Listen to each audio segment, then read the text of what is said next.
مشہور صحابی حضرت عبدالرحمن بن عوف رضی اللہ عنہ کے صاحبزادے حضرت حمید فرماتے ہیں کہ نبی کریم صلی اللہ علیہ وآلہ وسلم کے ایک صحابی فرماتے ہیں کہ میں ایک سفر میں رسول اللہ صلی اللہ علیہ وآلہ وسلم کے ساتھ تھا۔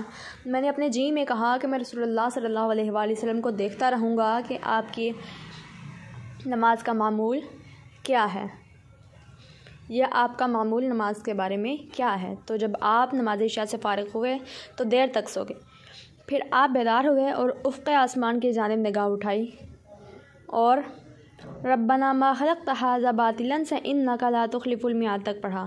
پھر بستر سے مسواک نکالی، ایک بڑے پیالے میں پانی نکالا، مسواک کی اور وضو کر کے نماز میں مشغول ہو گئے۔ فرماتے ہیں میرے خیال میں جتنی دیر تک آپ سوئے تھے اتنی دیر تک نماز بھی پڑھتے رہے، پھر آپ لیٹ گئے اور میرا خیال ہے کہ اتنی ہی دیر تک لیٹے جتنی دیر آپ نماز میں مشغول رہے۔ پھر آپ بیدار ہوئے، پہلے ہی کی طرح عمل کیا اور پہلے جو کچھ آپ نے پڑھا تھا اس طرح صبح صادق ہونے تک 3 مرتبہ کیا۔ اس حدیث سے معلوم ہوا کہ آپ کبھی آدھی رات سے قبل بھی بیدار ہو کر نماز میں مشغول ہو جاتے تھے، پھر درمیان میں سو بھی جاتے تھے۔ حدیث میں آپ کی راتوں کا جس طرح تذکرہ ہے ایسا معلوم ہوتا ہے کہ آپ کو کسی طرح قرار نہیں آتا تھا۔ ضرورت کی بنا پر یا امت کی رعایت میں آپ بستر پر سوتے ضرور تھے، مگر محبت الہی کی حرارت آپ کو بار بار اٹھا دیتی تھی اور آپ اللہ کے حضور بے چین ہو کر کھڑے ہو جاتے تھے۔ واقعہ یہ ہے کہ راتوں کو بار بار اٹھنا جس سے نیند پوری ہو، نہ پوری طرح جاگنا ہی پایا جائے، شدید مجاہدہ ہے۔ آدمی ایک مرتبہ جی بھر کر سو لے پھر اٹھ جائے، یہ تو آسان ہے، مگر ابھی سوئے ابھی اٹھے، نماز میں مشغول رہے، پھر سوئے پھر اٹھے، یہ ایک ایسا مجاہدہ ہے جو دل کی بےتاب لگن اور محبت کی بے قرار تڑپ کے بغیر بالکل ممکن نہیں ہے۔ رسول اللہ صلی اللہ علیہ وآلہ وسلم کا قلب مبارک تجلیات ربانی کا مرکز تھا۔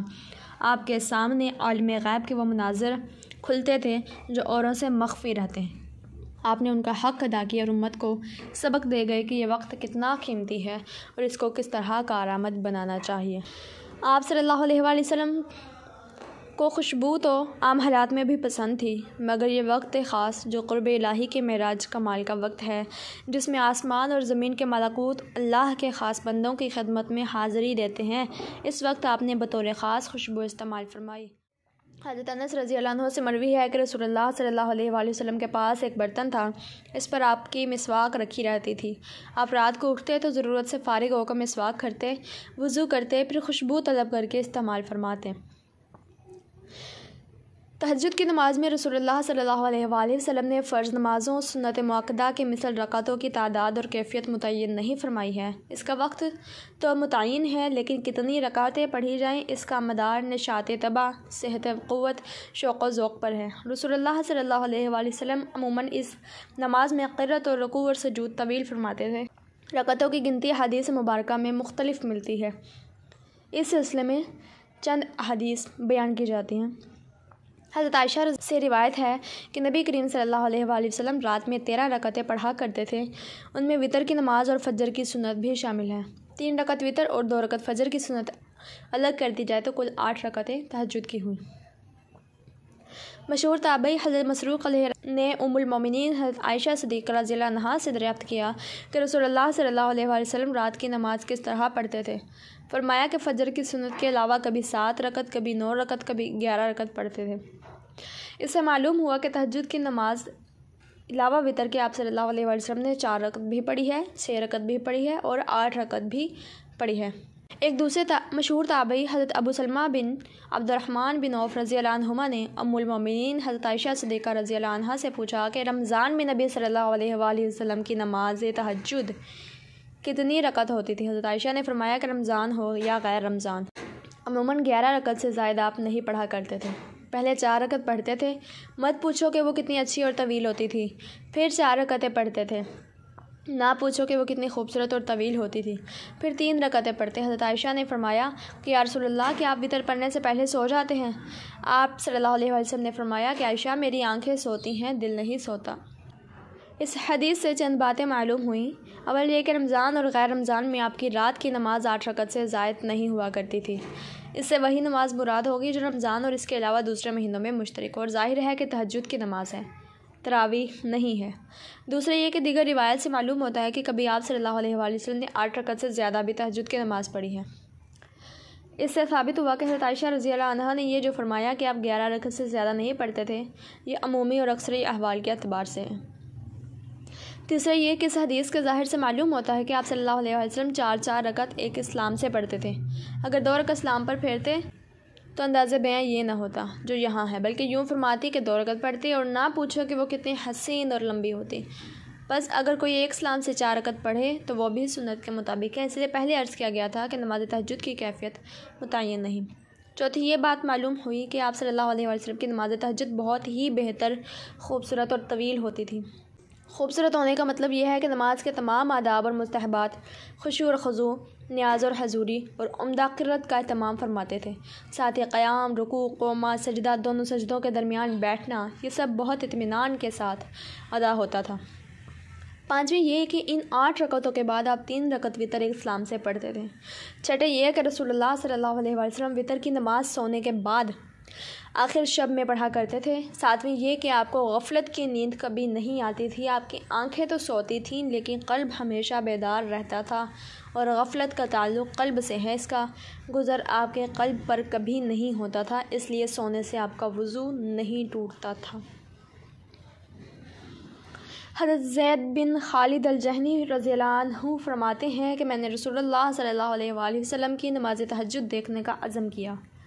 غالباً یہ واقعہ سفر کا ہے، تو میں نے دیکھا کہ آپ صلی اللہ علیہ وسلم نے 2 ہلکی رکعتیں پڑھی، پھر 2 رکعتیں طویل، بہت طویل پڑھی، پھر 2 رکعتیں ان سے ہلکی پڑھی، پھر 2 رکعتیں ان سے ہلکی پڑھی، پھر 2 رکعتیں ان سے ہلکی پڑھی، پھر وتر پڑھی۔ یہ 13 رکعتیں ہوئیں۔ اس کو مسلم شریف نے روایت کیا ہے۔ حضرت عبداللہ بن عباس رضی اللہ عنہ فرماتے ہیں کہ ایک مرتبہ میں اپنی خالہ ام المومنین حضرت میمونہ رضی اللہ عنہ کے گھر رات گزاری۔ قصد یہ تھا کہ رسول اللہ صلی اللہ علیہ وسلم رات میں کتنی نمازیں پڑھتے ہیں اور کس طرح پڑھتے ہیں۔ آپ کچھ دیر سونے کے بعد اٹھے، ضروریات سے فارغ ہوئے اور پانی کے برتن کے پاس جا کر وضو کیا، جس میں نہ تو بہت زیادہ پانی استعمال کیا اور نہ بہت کم، اوس درجہ کا وضو کیا۔ پھر آپ نماز میں مشغول ہو گئے۔ میں حالانکہ جاگ رہا تھا لیکن انگڑائی لیتا ہوا اٹھا، اس ڈر سے کہ کہیں آپ میرے جاگتے رہنے کو سمجھ نہ جائیں۔ میں نے بھی وضو کیا اور آپ کے بائیں کھڑا ہو گیا۔ آپ نے میرا ہاتھ پکڑ کر دائیں طرف کر لیا۔ بعض روایتوں میں کان پکڑنے کا ذکر ہے۔ اس روایت میں آپ نے 13 رکعت نماز پڑھی، پھر سو گئے۔ حضرت عبداللہ بن عباس رضی اللہ عنہ کی اسی روایت کے بعض طرق میں یہ بھی ذکر ہے کہ آپ کچھ دیر سو رہتے تھے۔ ان روایات کی مجموعہ سے معلوم ہوتا ہے کہ آپ صلی اللہ علیہ وسلم نے تہجد کی رکعتیں قطعی طور سے متعین نہیں فرمائی تھیں، بلکہ حسب نشاط کم و بیش رکعتیں پڑھتے تھے۔ البتہ وتر سمیت 11 رکعت پڑھتے تھے۔ جن روایتوں میں 13 کا ذکر ہوا ہے، ہو سکتا ہے کہ وہ ہلکی بطور تحیت الوضو کے پڑھتے ہوں، یا بعض روایت سے معلوم ہوتا ہے کہ 2 رکعت جو 11 سے زائد ہوتی تھی وہ فجر کی سنت ہوتی تھی۔ حافظ ابن حجر فتح الباری میں فرماتے ہیں 11 رکعت سے زائد نہ پڑھنے میں مجھے یہ حکمت سمجھ میں آ رہی ہے کہ تہجد اور وتر کی نمازیں رات کے ساتھ مختص ہیں اور دن کے فرائض بھی 11 رکعتیں ہیں، 4 ظہر، 4 عصر اور 3 مغرب، اور مغرب ہی دن کی وتر ہے۔ تو مناسب ہوا کہ رات کی نمازیں بھی دن کی نمازوں کے برابر ہوں، اور رہی 13 رکعت کی مناسبت، تو اگر صبح کی نماز کو بھی دن کی نماز میں شمار کر لیا جائے تو دن کی نمازیں 13 رکعت ہو جائیں گی۔ پچھلی روایات سے ظاہر ہوتا ہے کہ رسول اللہ صلی اللہ علیہ وآلہ وسلم تہجد کی نماز مسلسل بغیر کسی فصل کے پڑھتے تھے، لیکن کبھی کبھی ایسا بھی ہوا ہے کہ آپ نے 2 رکعت پڑھی اور سو گئے، پھر اٹھے اور 2 رکعت پڑھی اور سو گئے۔ چنانچہ حضرت ابن عباس رضی اللہ عنہ سے مروی ہے، وہ فرماتے ہیں یعنی رسول اللہ صلی اللہ علیہ وسلم اٹھے اور 2 رکعتیں پڑھیں اور ان میں قیام، رکوع اور سجدہ سب طویل ادا کیے، پھر فارغ ہو کر آپ سو گئے، یہاں تک کہ ہلکا خرانٹا شروع ہو گیا۔ پھر آپ کھڑے ہوئے اور ویسے ہی نماز پڑھی۔ ایسا 3 مرتبہ کیا اور 6 رکعتیں پڑھیں، اور ہر مرتبہ میں مسواک کرتے، وضو کرتے اور یہ آیات اِنَّ فِی خَلْقِ السَّمَاوَاتِ وَالْأَرْضِ پڑھتے۔ اس کے بعد آپ نے 3 رکعت وتر پڑھی۔ اس حدیث سے معلوم ہوتا ہے آپ کبھی ایک ہی رات میں متعدد بار اٹھتے، نماز پڑھتے اور پھر سو رہتے۔ یہ محبت کی بے تابی کا اثر تھا جو آپ کو حضرت حق جل شانہ کی ذات سے تھی۔ گویا نیند آتی ہے مگر محبت کی بے قراری اٹھا دیتی ہے، اور آپ ہاتھ باندھ کر آقا کے حضور کھڑے ہو جاتے ہیں۔ پچھلی بعض روایت سے یہ بھی معلوم چکا ہے کہ آپ ابتداءً 2 رکعتیں ہلکی پڑھتے تھے، اس کے بعد لمبی قرات فرماتے تھے۔ اس سلسلے میں امام مسلم علیہ الرحمہ نے حضرت ابو ہریرہ رضی اللہ عنہ سے حضور اکرم صلی اللہ علیہ وآلہ وسلم کا ایک ارشاد نقل کیا ہے۔ فرماتے ہیں کہ جب کوئی شخص رات میں نماز کے لیے اٹھے تو ابتدا میں 2 ہلکی رکعتیں پڑھے۔ حضرت عائشہ رضی اللہ عنہا حضور اکرم صلی اللہ علیہ وآلہ وسلم کا معمول نقل فرماتی ہیں کہ آپ جب رات کو نماز کے لیے اٹھتے تھے تو 2 ہلکی رکعتوں سے نماز کا آغاز فرماتے تھے۔ سابقہ روایات سے یہ بات واضح ہے کہ رسول اکرم صلی اللہ علیہ وآلہ وسلم رات کی نماز میں قیام بہت لمبا فرماتے تھے۔ صرف قیام ہی نہیں، رکوع اور سجود اور قومہ بھی آپ کا طویل ہوتا تھا۔ حضرت جابر بن عبداللہ رضی اللہ عنہ سے روایت ہے کہ رسول اللہ صلی اللہ علیہ وآلہ وسلم نے ارشاد فرمایا ہے، بہترین نماز وہ ہے جس میں قیام لمبا ہو۔ حضرت عبداللہ بن مسعود رضی اللہ عنہ فرماتے ہیں کہ میں نے ایک مرتبہ رسول اللہ صلی اللہ علیہ وآلہ وسلم کے ساتھ نماز پڑھی۔ آپ نے اتنا لمبا قیام کیا کہ میں نے ایک برا ارادہ کر لیا تھا۔ لوگوں نے پوچھا کہ وہ کیا؟ فرمایا کہ میں سوچنے لگا تھا کہ آپ کو نماز میں چھوڑ کر الگ۔ صاحب فتح الباری نے لکھا ہے کہ اس حدیث سے معلوم ہوتا ہے کہ رسول اللہ صلی اللہ علیہ وآلہ وسلم رات کی نماز میں تطویل کو پسند کرتے تھے۔ غور کیجیے، حضرت عبداللہ بن مسعود رضی اللہ عنہ کمزور نہ تھے، قوی تھے، رسول اللہ صلی اللہ علیہ وآلہ وسلم کی اقتداء کے حریص تھے۔ اس کے باوجود ان کا یہ ارادہ کرنا کہ چھوڑ کر بیٹھ جائیں اس بات کا ثبوت ہے کہ آپ کا یہ قیام غیر معمولی تھا۔ رسول اللہ صلی اللہ علیہ وآلہ وسلم قرآن کس انداز سے پڑھتے تھے؟ ہم تو زمانے کے لحاظ سے آپ کے بہت بعد کے ہیں، ہم اس کا صحیح اندازہ کیسے لگا سکتے ہیں؟ لیکن حضرات صحابہ رضی اللہ عنہما کا احسان ہے کہ انہوں نے آپ کی قرت کی کیفیت بیان کر دی ہے۔ اس بیان سے آپ کے پڑھنے کی کیفیت کا قدر اندازہ ہو جاتا ہے۔ امام مالک اور امام مسلم رحمہم اللہ نے اپنی اپنی کتاب میں حضرت حفصہ رضی اللہ عنہا کا ارشاد نقل کیا ہے، رسول اللہ صلی اللہ علیہ وآلہ وسلم کسی صورت کی قرت شروع کرتے اور اتنے اطمینان سے ٹھہر ٹھہر کر پڑھتے کہ وہ اپنے سے لمبی صورت سے طویل ہو جاتی۔ اور صاحب مشکات نے امام ترمذی رحمہ اللہ اور نسائی رحمہ اللہ کے حوالے سے ایک روایت نقل کی ہے کہ حضرت یعلا بن مملک نے ام المؤمنین حضرت ام سلمہ رضی اللہ عنہ سے نبی کریم صلی اللہ علیہ وسلم کی نماز اور آپ کے قرآن پڑھنے کی کیفیت دریافت کی تو ام المؤمنین نے فرمایا، تم کہاں اور رسول اللہ صلی اللہ علیہ وآلہ وسلم کی نماز کہاں؟ آپ تو نماز پڑھتے، پھر جتنی دیر نماز ہوتی اس کے بقدر سو جاتے، پھر بیدار ہوتے، اور جتنی دیر سوئے ہوئے اتنی ہی دیر نماز پڑھتے، پھر جتنی دیر نماز پڑھی ہوتی اتنی ہی دیر سو رہتے، یہاں تک کہ صبح ہو جاتی۔ پھر انہوں نے آپ کی قرت کی کیفیت بیان فرمائی کہ اطمینان سے ایک ایک حرف واضح کر کے پڑھتے، یعنی رسول اللہ صلی اللہ علیہ وآلہ وسلم کی تلاوت اسی طرح ہوتی کہ ہر حرف الگ الگ پہچانا جاتا۔ ان کے تلفظ اور ادائیگی کا خاص اہتمام آپ فرماتے، اگر کوئی حروف کو گننا چاہتا تو گن لیتا۔ رسول اللہ صلی اللہ علیہ وآلہ وسلم جب قرآن پڑھتے تو حروف کو قدر مد کے ساتھ ادا فرماتے، یعنی تھوڑا سا کھینچ کر قدر لمبا کر کے پڑھتے۔ مشہور تابعی حضرت قتادہ رحمہ اللہ فرماتے ہیں کہ میں نے حضرت انس بن مالک رضی اللہ عنہ سے نبی کریم صلی اللہ علیہ وآلہ وسلم کی کیفیت دریافت کی تو انہوں نے فرمایا کہ تھوڑا کھینچ کر آپ پڑھتے تھے۔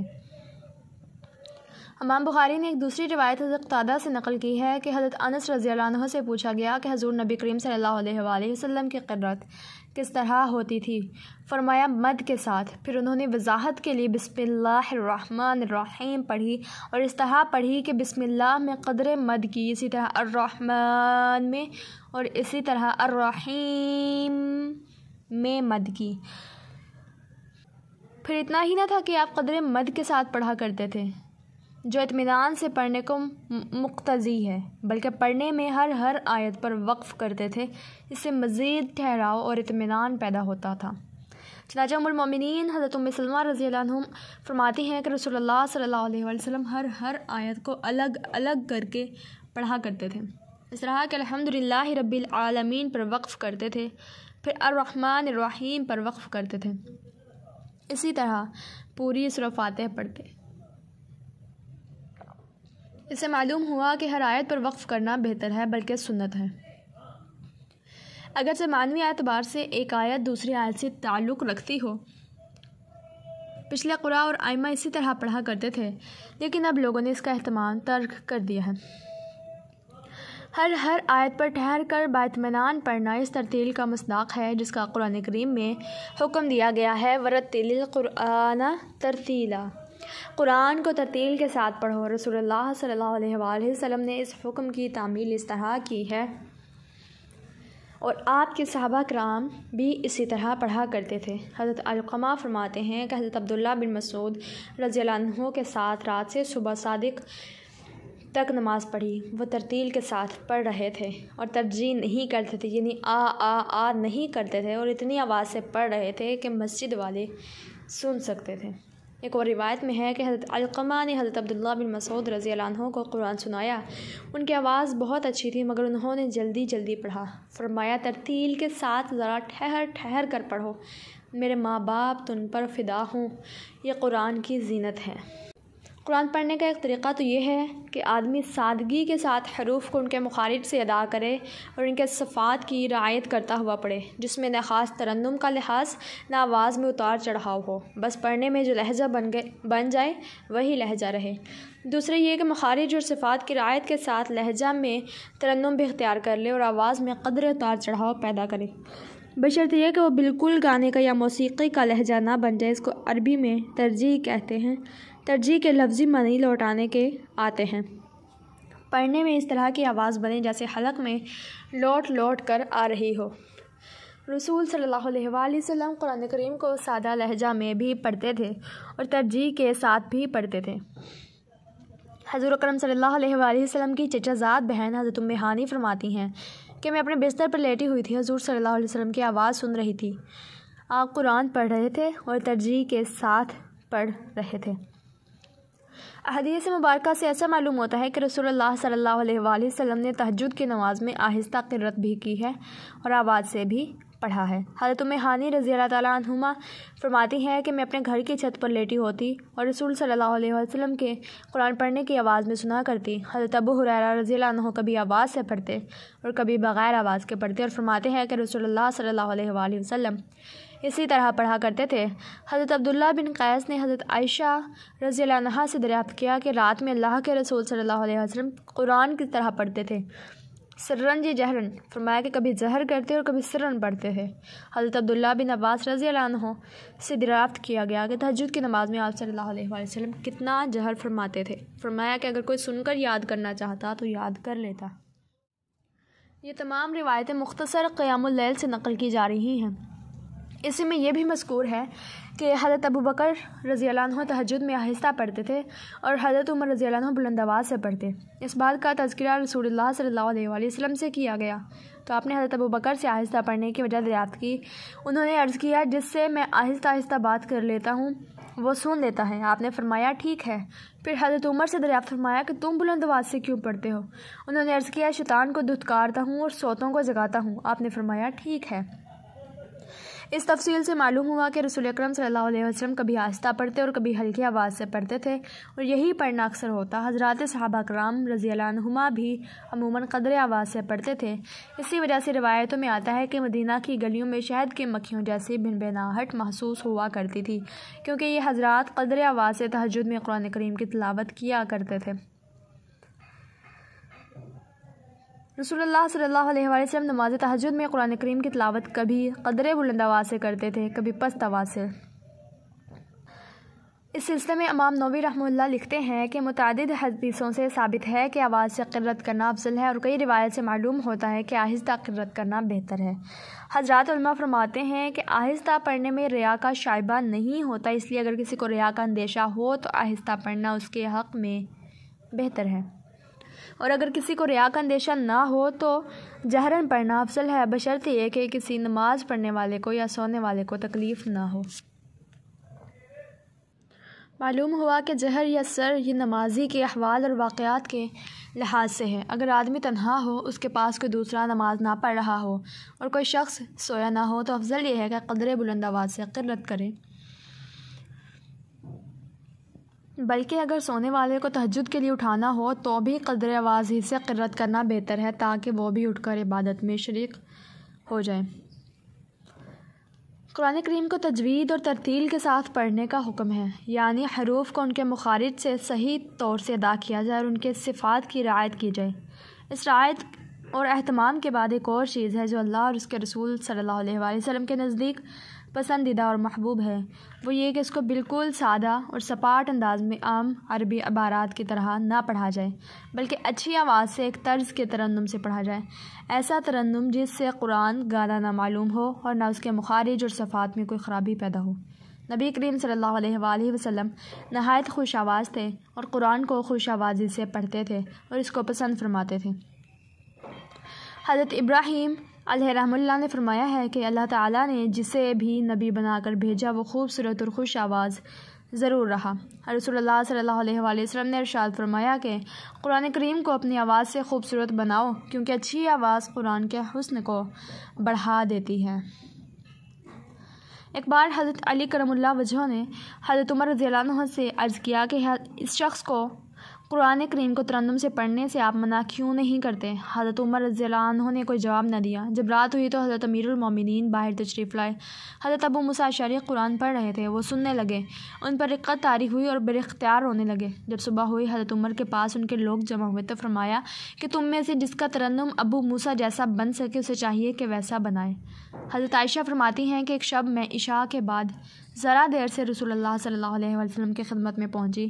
آپ نے پوچھا کہاں رہ گئی تھی؟ میں نے عرض کیا کہ آپ کے صحاب میں سے ایک صاحب مسجد میں قرآن پڑھ رہے تھے، ان کے جیسی آواز اور ان کے جیسی قرت میں نے اور کسی صحابی کی نہیں سنی، میں اسی کو سننے میں رہ گئی تھی۔ یہ سن کر آپ اٹھ کر چلے، میں بھی آپ کے ساتھ چلی، آپ نے بھی سنا۔ پھر ارشاد فرمایا یہ ابو حذیفہ کے آزاد کردہ غلام سالم ہے، اللہ کا شکر ہے کہ اس جیسے شخص کو میری امت میں رکھا۔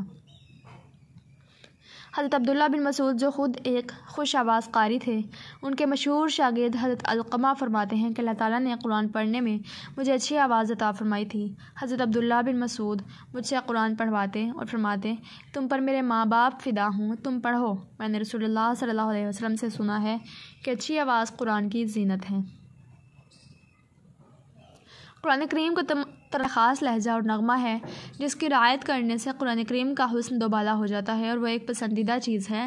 رسول اللہ صلی اللہ علیہ وآلہ وسلم کا ارشاد ہے کہ جس نے قرآن میں نغمگی نہیں اختیار کی اس کا ہم سے کوئی تعلق نہیں، اور آپ صلی اللہ علیہ وآلہ وسلم نے فرمایا اللہ تعالیٰ کسی چیز کو اتنے اہتمام سے نہیں سنتے جتنا کہ خوش آوازی کے ساتھ جب کوئی نبی قرآن پڑھتا ہے تو اسے سنتے ہیں۔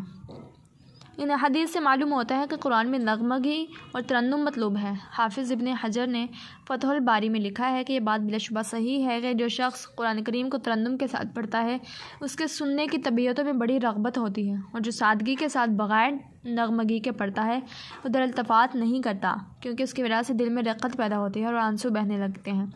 سلف میں قرآن کو موسیقی کے نغموں کے مطابق پڑھنے کے جواز کے سلسلے میں ضرور اختلاف رہا ہے، لیکن اچھی آواز سے پڑھنے اور اچھی آواز والے کو دوسرے سے مقدم کرنے میں کوئی اختلاف نہیں ہے۔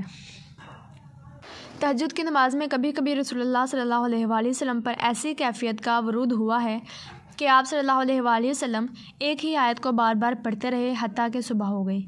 اس سلسلے میں ایک روایت ہے، حضرت جسرہ بن دجاجہ فرماتی ہیں کہ ہمارا قافلہ عمرہ کرنے کے ارادے سے نکلا، ہم نے مقام ربضہ میں پڑاؤ ڈالا۔ اخیر عمر میں صحابی رسول سیدنا ابو ذر غفاری کا قیام اسی مقام ربضہ میں تھا۔ ہم لوگ صحابی رسول حضرت ابو ذر غفاری کی خدمت میں حاضر ہوئے۔ حضرت ابو ذر غفاری نے ارشاد فرمایا کہ ایک رات رسول اللہ صلی اللہ علیہ وسلم نے عشاء کی نماز پڑھائی، پھر گھر تشریف لے گئے، پھر جب لوگ سو گئے تو آپ مسجد میں تشریف لائے اور نماز میں مشغول ہو گئے۔ میں بھی آپ کے رکوع کرنے سے پہلے حاضر ہو گیا اور آپ کے پیچھے کھڑا ہو گیا۔ آپ نے اشارہ فرمایا تو میں آپ کے دائیں جانب کھڑا ہو گیا۔ اتنے میں عبداللہ بن مسعود آ گئے، وہ ہمارے پیچھے کھڑے ہونے لگے تو آپ نے ان کو بھی اشارہ کیا تو وہ بائیں جانب کھڑے ہوئے۔ اس رات میں آپ صبح تک ایک ہی آیت کی تلاوت میں مشغول رہے، اسی پر رکوع کرتے رہے، سجدہ کرتے اور مسلسل دعا میں مشغول رہے۔ وہ آیت یہ تھی ان تعذبہم فإنہم عبادک وإن تغفر لہم فإنک انت العزیز الحکیم۔ اگر آپ ان کو عذاب دیں تو بلا شبہ یہ آپ کے بندے ہیں، اور اگر آپ ان کی مغفرت فرما دیں تو یقیناً آپ ہی غلبہ اور حکمت والے ہیں۔ جب صبح ہوئی تو میں نے عبداللہ بن مسعود سے کہا کہ رسول اللہ صلی اللہ علیہ وآلہ وسلم نے آج رات جو کچھ کیا ہے ذرا آپ اس کے بارے میں اللہ کے رسول سے کچھ پوچھ لیتے۔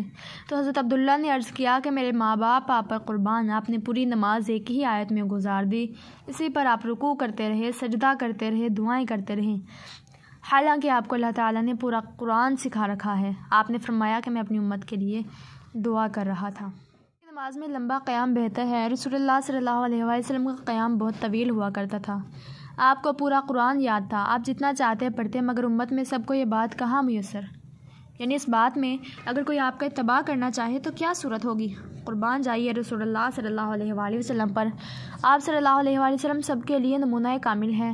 آپ کی سیرت مبارکہ میں کہیں کوئی خلا موجود نہیں کہ پیروی کرنے والا متحیر رہ جائے کہ ان کے نقش پا کدھر ہیں کہ میں ان پر چلوں۔ یہاں بھی نمونہ موجود ہے، وہ یہ کہ ایک رکعت میں کئی صورتیں پڑھ کر رکعت طویل کی جا سکتی ہے۔ اگر بہت صورتیں یاد نہیں ہیں تو ہر رکعت میں ایک سورہ بار بار دہرائی جا سکتی ہے یا ایک ہی سورہ بار بار دہرائی جا سکتی ہے۔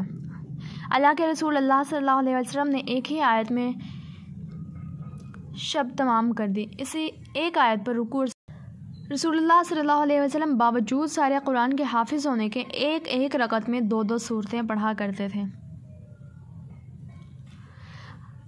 قیام اللیل میں حضرت عبداللہ بن شفیق سے نقل کیا ہے، وہ فرماتے ہیں کہ میں نے ام المومنین حضرت عائشہ رضی اللہ عنہا سے دریافت کیا کہ کیا رسول اللہ صلی اللہ علیہ وسلم ایک رکعت میں متعدد صورتیں پڑھا کرتے تھے؟ انہوں نے جواب دیا کہ مفصل کی صورتیں اکٹھا پڑھا کرتے تھے۔ مفصل وہ صورتیں ہیں جو قرآن کریم کے آخر میں ہیں، یہ سورہ حجرات سے شروع ہو کر سورہ الناس پر ختم ہوتی ہیں۔ حضرت عبداللہ بن مسعود کی خدمت میں ایک آدمی آیا، اس نے کہا کہ میں مفصل کی تمام صورتیں ایک رکعت میں پڑھتا ہوں۔ انہوں نے فرمایا شعر کی طرح پڑھتے ہو۔ ایسے لوگ بھی ہیں کہ قرآن پڑھتے ہیں لیکن قرآن ان کے حلق سے آگے نہیں بڑھتا، مگر جب وہ دل میں رسوخ پکڑتا ہے تو نافع ہوتا ہے۔ نماز کا بہترین حصہ رکوع اور سجدہ ہے۔ رسول اللہ صلی اللہ علیہ وسلم نظائر کو ایک رکعت میں پڑھا کرتے تھے، سورہ رحمان اور سورہ نجم ایک رکعت میں، سورہ اقتربت الساعہ اور الحاقہ ایک رکعت میں، سورہ طور اور زاریات ایک رکعت میں، سورہ واقعہ اور نون والقلم ایک رکعت میں، سورہ سأل سائل اور سورہ نازعات ایک رکعت میں، یا ایھا المدثر اور یا ایھا المزمل ایک رکعت میں، ویل للمطففین اور سورہ عبس ایک رکعت میں، سورہ دخان اور سورہ اذا الشمس کورت ایک رکعت میں۔ ایک روایت میں ہے کہ حل اتی علی الانسان اور سورہ قیامہ ایک رکعت میں، اما یتساءلون اور مرسلات ایک رکعت میں، اور حامیم اور دخان اور سورہ کورت ایک رکعت میں۔ حضرت محمد بن سیرین فرماتے ہیں کہ حضرت عبداللہ بن عمر ایک رکعت میں 10 صورتیں پڑھ لیتے تھے۔